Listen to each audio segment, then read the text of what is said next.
Hello and welcome back to RBMon tutorial. Today, we will guide you through all of the visualizer sections.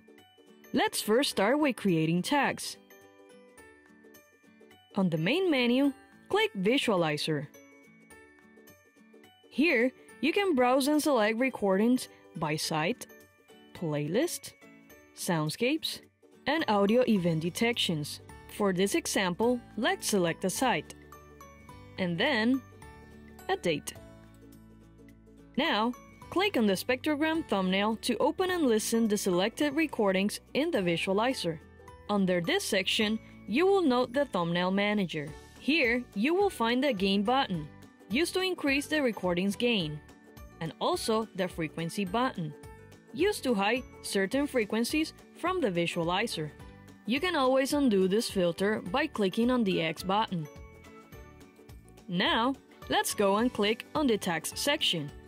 Once you have selected a recording, draw a box over the interested area on the spectrogram. Type in your tag name, hit enter, and if you don't want to add another tag, click cancel. These tags can be used later as a filter in the recordings data section. Now, let's validate the project species.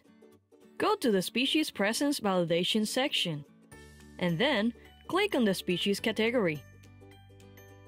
Now, click play to listen and determine if the species is present or absent.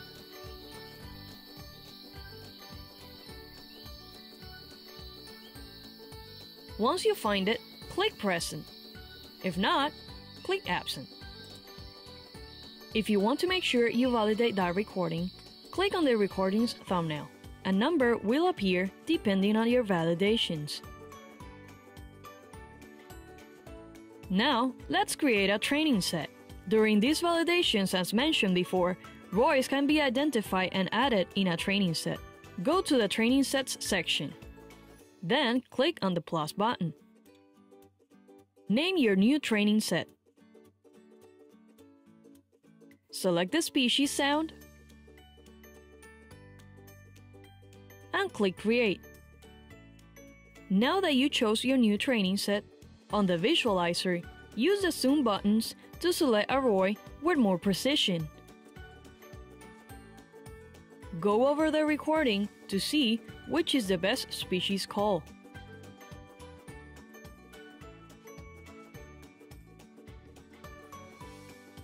Now that you have decided, draw a box around the interested area.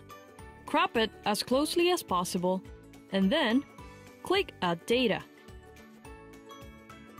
You can always see and compare your ROIs at the Training Sets data section. Remember that you can always find more tips by downloading the RBMon user manual.